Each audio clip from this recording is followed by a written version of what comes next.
Hai semuanya, masih dengan saya Hilman. Beberapa waktu lalu saya mengupdate website personal saya. Akhirnya saya ketemu lagi dengan si dark mode ini. Saya pun coba mikir ada nggak ya cara yang lebih praktis untuk melakukan si dark mode-nya, tapi masih dengan fleksibilitas yang sama kita bisa mengatur CSS-nya sedetail-detailnya. Saya pun akan share apa hasil yang saya lakukan kemarin. Jadi yang pertama yang ingin saya lakukan adalah membuat tombolnya hanya jadi satu aja. Jadi nanti tombolnya akan dinamis atau berubah sesuai dengan keadaan yang kita klik sekarang. Jadi saya akan pangkas dulu, tapi kita copy paste dulu kedua emoticon lucu ini untuk kita jadikan modal nanti. Seperti ini. Saya akan membiarkan si kacamata putihnya jadi kacamata yang pertama. Dan saya nggak perlu lagi parameter sekarang. Karena ternyata di CSS kita punya yang namanya dokumen, lalu nama dokumennya misalnya getElementID, pada kasus ini adalah body. Kita bisa melakukan class list toggle untuk mentoggle sebuah kelas. Nah, contohnya di sini kita mau mentoggle kelas dark mode-nya. Di sini yang saya lakukan, setiap kalau dia dark kita uji dulu, baru dia kita tambahkan dark mode. Kalau tidak, kita hilangkan atribut ID-nya. Nah, sekarang saya akan taruh dia di sebuah kelas bernama dark mode, dan dengan fungsi di JavaScript ini, fungsi toggle-nya, kita nggak perlu lagi ngelakuin ini semua. Jadi sekarang kita bermainnya di kelas, karena ternyata si class list toggle ini sudah melakukan itu untuk kita. Saya akan coba ganti sekarang, jadi sebuah kelas, dark mode-nya bukan lagi ID, ini dia. Dan saya coba save dulu. Kalau teman-teman di sini coba mainin sekarang, tentu dia belum akan terjadi apa-apa karena sekarang si dark mode kita berada di luar fungsinya. Saya akan masukkan dia ke dalam, dia otomatis tertoggle setiap kali dark mode kita dipencet atau setiap kali si dark mode-nya kita mainkan di sini. Seperti yang teman-teman lihat, class list toggle-nya sudah termainkan di sini. Nah, yang menarik, ketika teman-teman mengambil nilai dari class list toggle dark mode ini,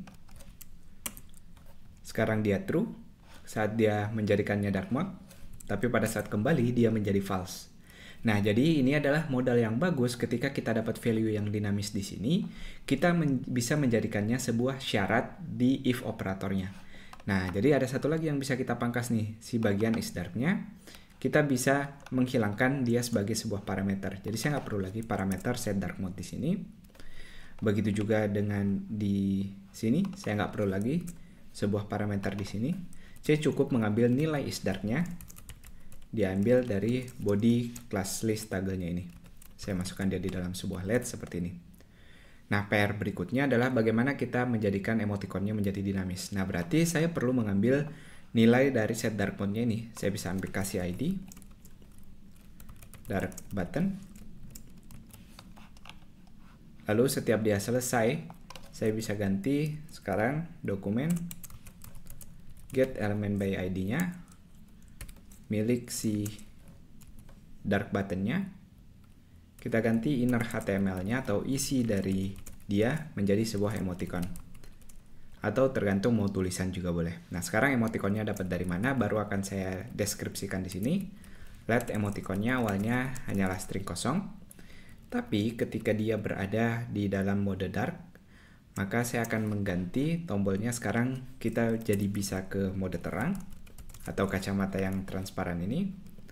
Dan yang kedua, ketika kita berada di mode gelap, maka kita akan menyediakan kacamata hitam ini. Saya bisa hapus sekarang cadangannya, saya taruh di sini semua. Jadi ini yang saya lakukan. Untuk local storage-nya saya nggak perlu ganti apa-apa karena dia sudah otomatis dinamis di dalam metode isDark yang tadi kita uji di sini. Saya coba save sekarang. Kita lihat sekarang masih mode terang. Berarti harusnya kita sediakan dulu mode gelapnya di awal biar maksudnya jelas. Kalau kacamata hitam ini maksudnya adalah kita bisa masuk ke dark mode pada saat dia masih terang. Kita uji. Saya klik, dia menjadi gelap. Ketika saya reload halamannya, dia otomatis masih ada di dalam dark mode. Nah, kalau saya mainkan lagi, teman-teman lihat di sini, saya ternyata masih belum berubah dari si elemen dark button-nya ini. Kita lihat dulu alasannya.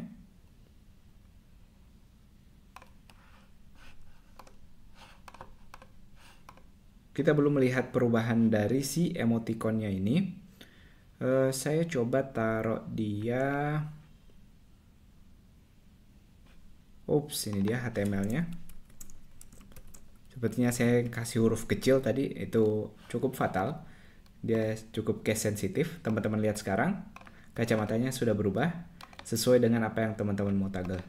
Kalau kita biarkan dia di light mode, kita reload, dia tetap light mode. Kalau kita di dark mode, saat kita reload masih ada di dark mode. Nah, jadi itu dia.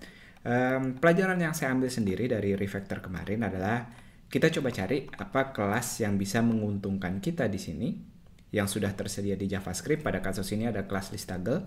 Jadi saya nggak perlu lagi menggantinya dari getElementById, lalu saya ganti atau saya cek dulu, baru saya ganti, dia tambahin ID-nya. Begitu juga kalau enggak, baru saya hapus. Ternyata toggle sudah melakukan itu. Malah kita bisa memanfaatkan value-nya untuk mengganti si emotikannya. Nah, jadi ini bisa dibilang lebih simple, lebih sederhana, terutama kalau teman-teman mau tombolnya satu yang bisa di switch aja. Itu dia, jangan berhenti, silahkan kalau teman-teman mau explore lagi, mau eksperimen sendiri, cari cara yang lebih mudah atau yang lebih cocok dengan keinginan teman-teman. Sampai jumpa.